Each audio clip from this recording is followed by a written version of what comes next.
எதுக்கு நீங்க யோகா பண்ணி உட்காந்துட்டு இருக்கிற? உனக்கு தான் இடம் பத்தலையே இல்லை, இடமே பத்தல உனக்கு. இங்கே வேறு எப்படி மடக்கி குறுக்கி உட்காந்துருக்க. இங்கே உட்காந்துட்டுக்கிற. வா நம்ம அங்கே போகலாம், கட்டிலுக்கு போய் தூங்கிக்க வா. ஆ இடம் பத்தல இல்லை உனக்கு? ஏண்டி யோகி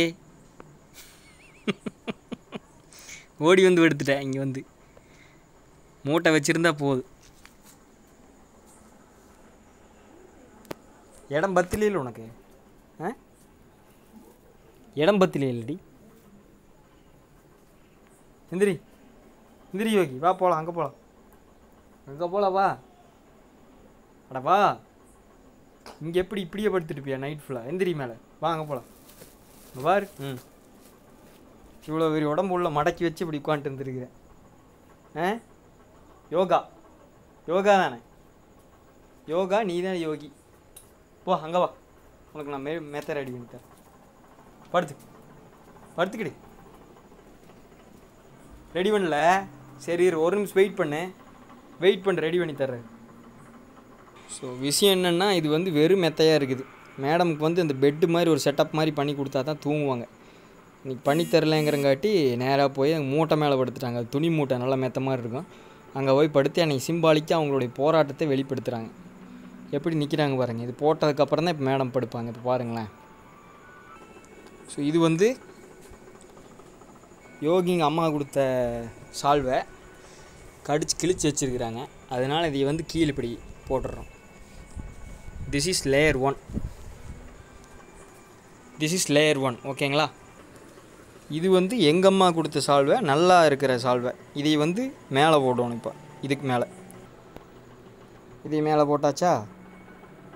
இன்னும் அவங்க சொல்லாமல் படுக்க மாட்டாங்க. இது மேலே போட்டாச்சா? இதோடு நிற்கல, இன்னொன்று இருக்குது.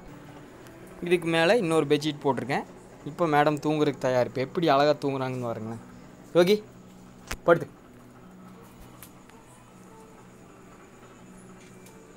அப்படி இடம் தேடி எங்கே பொசுன்னு இருக்குது நல்லா ஒரு வாட்டி நல்லா தேடி, இங்கே கொஞ்சம் நல்லா இருக்குப்பா அப்படின்னு சொல்லி அப்படி படுத்துக்குவாங்க. அவ்வளோதான். இப்போ வந்து தூங்குறதுக்கு ஒரு விஷயம் இருக்குது. யோகி ரிலாக்ஸ் யோகி ரிலாக்ஸ். இப்படின்னா போதும், இப்படியே இருந்தால் அவ்வளோதான். அப்படியே படுத்துருவோம். Good girl. இப்படி உட்காந்து ஒரு 2 நிமிஷம் பிதுக்குன்னு முழிச்சிட்டு இருப்பாங்க. அப்புறம் அப்படியே தூங்கிடுவாங்க மேடம். அவ்வளோதான். இதை பண்ணாதனால தான் அங்கே போய் உட்காந்துட்டு இருந்துருக்குறாங்க.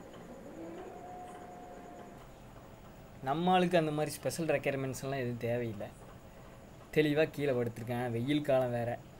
இந்த சம்மரில் இந்த சால்வை பெட்ஷீட்டெல்லாம் போற்றி எப்படித்தான் தூங்குறாளோ அப்படிங்கிற மாதிரி டோன்ட் கேர் கண்டிஷனாக படுத்துருக்கான் பாருங்கள். கரெக்டாக இது பூனை வர்ற ஸ்பாட்டு. இங்கே பாருங்கள், இந்த ஜன்னல் இருக்குல்ல, இந்த ஜன்னலுக்கு தான் பூனை வரும். சமயத்துக்கு இந்த மூட்டை மேலே ஏறி ஜன்னலுக்குள்ளே தலை விடுவான் பூனையை பிடிக்கிறதுக்கு. அதனால் பையப்புல வந்து அலர்ட்டாக இருக்கிறான். எவனாவது வந்து விட்டு மாட்டிடலான்னு சொல்லி அசர மாட்டான். இப்போ பேர் சொல்லாத வரைக்கும் அசர மாட்டான். அப்படியே இருப்பான். டைம் வரையில் ஆக்டிவேட் ஆவான். ஸ்லீப்பர் செல் மாதிரி இருப்பான். திட்டுன்னு அப்படியே ஆக்டிவேட் ஆவான். இப்போ சும்மா ஒரு சாம்பிள் காட்டுறேன், பார்க்குறீங்களா? பார்த்தீங்களா இப்போ கோசை எப்படி பிடிச்சான்? சும்மா ஒரு சாம்பிள்.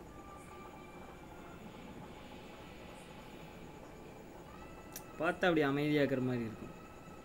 பாருங்களேன்.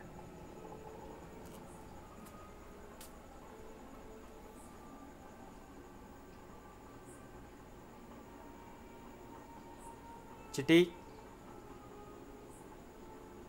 அவன் கவனிக்கிறது பாருங்க. சிட்டி டேய் அட்டாகடா.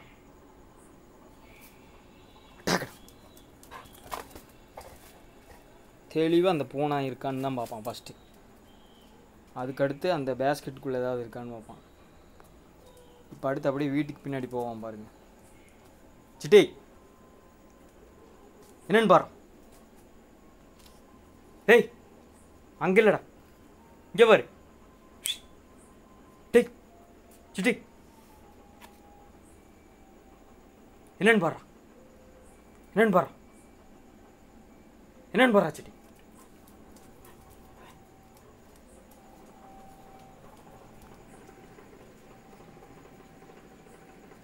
நீ ஒரு ஃபுல் ரவுண்டு வெயிட் இப்படி பார்ப்பான். இப்படி தான் அலர்ட் ஆவான் பையன். மேடம் வந்து நான் இப்படி சும்மா காய்ச்சி தான் சொல்கிறேங்கிறது இவங்களுக்கு தெரியும்.